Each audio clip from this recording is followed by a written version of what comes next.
Luke Carson was a rugged cowboy who spent his days riding across the wide, empty plains of the Wild West. His life had always been about the land, cattle, and the work that never seemed to end. He had a strong, solid heart, and he was a man of few words. But behind that strength, something had been missing for the last few years. His wife, Emma, had passed away from a sudden illness, leaving him alone to care for their two young children, Thomas and Lily. Life on the ranch hadn't been easy since Emma's death. Luke did his best to raise his kids the best way he knew how, teaching them to ride, work the land, and care for animals. But he wasn't able to give them the nurturing love that only a mother could offer. He missed Emma deeply, but more than that, he knew his children needed someone who could be their mother. One late afternoon, as the sun started to set behind the distant mountains, Luke sat on his porch, watching the wind dance through the tall grass. He was tired of being both a father and mother, tired of not knowing if he was doing enough for his kids. He looked out over the land, wondering if he could ever find someone who could help him raise his children. His thoughts were interrupted when a group of riders appeared on the horizon. At first, Luke thought they might be bandits or travelers looking to pass through, but as they drew closer, he saw that they were a group of Apache women and their families heading towards the nearby river. Luke had always known about the Apache people, but he hadn't had much contact with them. These women, though, had a different look about them. They were strong, with deep brown eyes that spoke of a life full of hardship and resilience. There were 3 young women in particular who caught his eye. They looked tough but graceful, moving with the kind of confidence Luke hadn't seen in a long time. They were led by a woman who looked to be in her late 20s, her long black hair tied in braids. She was clearly the leader of the group. As the Apache women set up camp near Luke's land, he found himself walking down to the river. The sun had dipped lower, casting an orange glow over everything, and he could hear the soft murmur of the river as it passed by. It was then that he met the 3 women more closely. The first, Anahita, was tall and proud, her face a little hard but her eyes filled with strength.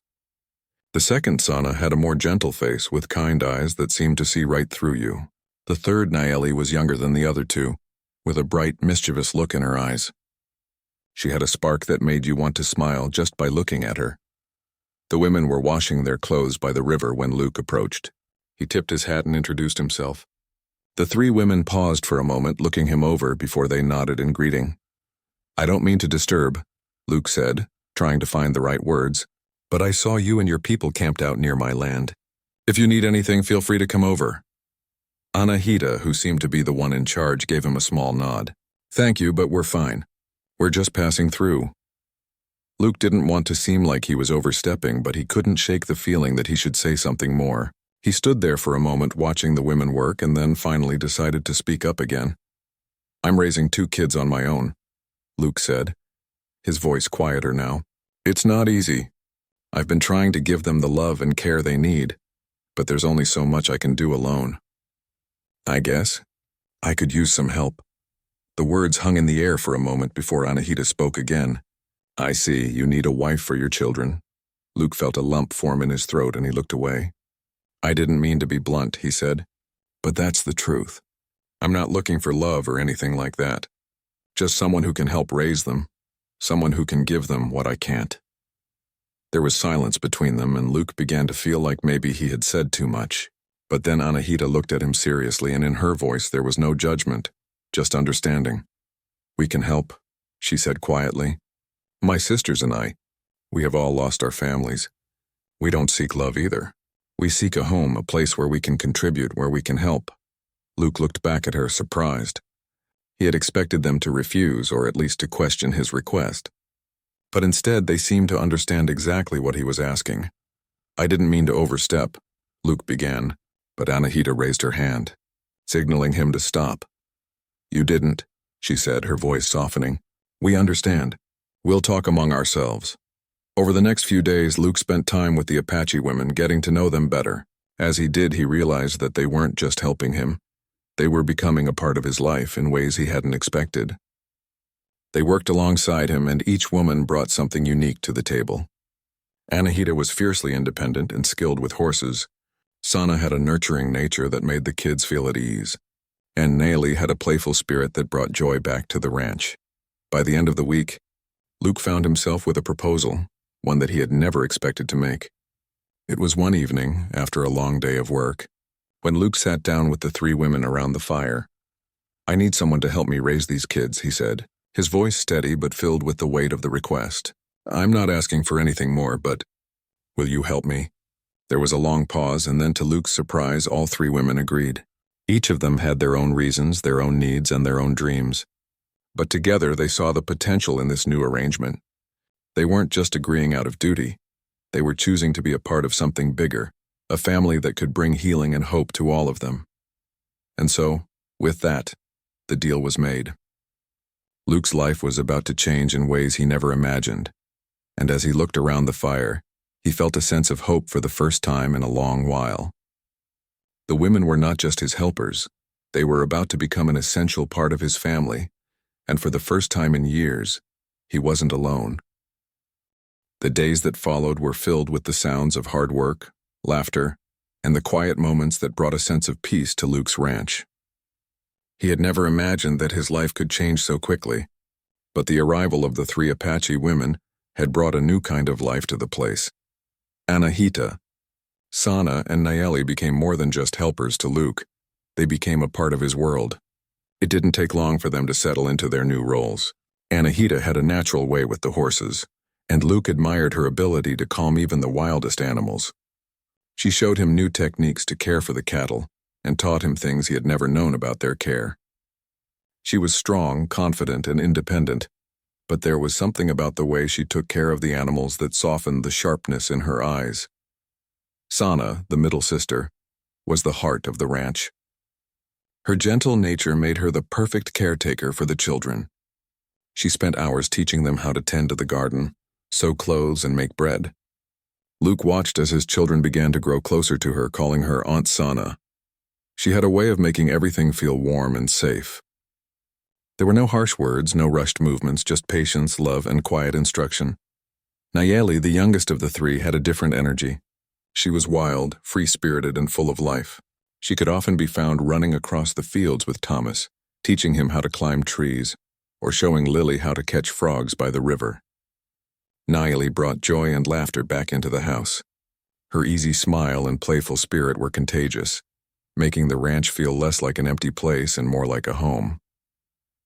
As the weeks passed, Luke began to see a change in himself too. He was no longer just a father. He was part of something bigger. He had once felt isolated, trapped in a routine that never seemed to end. But now every day was different. The sound of his children's laughter echoed through the ranch again. The quiet moments shared by the fire, when the four of them would sit together after a long day, became the highlight of his evenings. One evening, after the kids had gone to bed, Luke sat down with the three women by the fire. The flickering light danced on their faces, casting shadows that made them look like figures from a distant story. Luke had never been one for long conversations, but there was something about the calm of the night that made him feel like he could finally open up. "I didn't think it would be like this," he said, staring into the fire. "I thought I was just asking for help. But this, it feels like a family." Anahita looked at him quietly, her face softening. "That's what we wanted too. A place to belong. We all have our stories. We didn't expect it to be easy, but we chose this. We chose to be here with you." Luke nodded, the weight of her words settling in his chest. He had asked for help, but what he had received was far more than he could have imagined. It wasn't just the work that they did. It was the way they had healed his broken home. They weren't just women helping out. They had become his partners, his friends, and in many ways his family. The next few months were filled with moments that Luke had once thought impossible. They celebrated their first harvest together, with the kids laughing and running around, their faces covered in dirt but shining with happiness. Luke watched as the three women taught his children the ways of their people, passing down knowledge of the land, the plants, and the animals. They learned how to build shelter from the earth, how to live off what the land provided, and how to respect the world around them. But the challenges were not over. Word spread quickly in the town about the unusual arrangement on Luke's ranch. People who had once been friendly now looked at him with suspicion. Some of the men didn't understand why Luke had chosen to live this way. The women were from a different culture, and some saw it as strange, even wrong. One afternoon, as Luke worked in the field, A few of the men from the town rode up to the ranch. They were wary, not sure what to make of the changes happening at Luke's home. They rode up to the fence watching the women work with the cattle and the children. Luke, one of the men, Henry, called out, "We've been hearing things around town. You've got 3 Apache women living here now. What's going on?" Luke didn't hesitate. He wiped his brow with the back of his hand and turned to face them. "They're helping me raise my kids," he said plainly. "They're good women. They've been through their own battles and now they're part of my family. That's all there is to it." Henry narrowed his eyes. "You're telling me you've got them all living here? What does the town think about this?" "The town can think what it wants," Luke replied. "But they're here to stay. And they're good for my kids. That's what matters to me." There was a tense silence for a moment. The men looked at each other, unsure how to respond. Finally, one of them spoke. "Well, it's your ranch, Luke, but you better be careful. People talk, and in times like these, things can get messy." Luke nodded. He knew that people in town weren't happy with his choices. But what they didn't understand was that his life had changed. He had found something he hadn't known he was looking for: family. And no matter what the town said, he wasn't going to let that go. The days grew colder as winter approached, and Luke found himself more and more grateful for the warmth and love that filled his home. The 3 Apache women had become more than just wives for his children. They had become a part of his soul, each in their own way. And together, they were building something that no one could take from them. Luke knew there would be more challenges ahead, but for the first time in years, he wasn't afraid. He had a family, a real one, and no matter what the world thought, that was enough for him. As he sat by the fire that night, surrounded by Anahita, Sana, Nayeli, and his children, he felt a sense of peace he hadn't known in years. They were more than just strangers who had come to help. They were home, and that was all that mattered.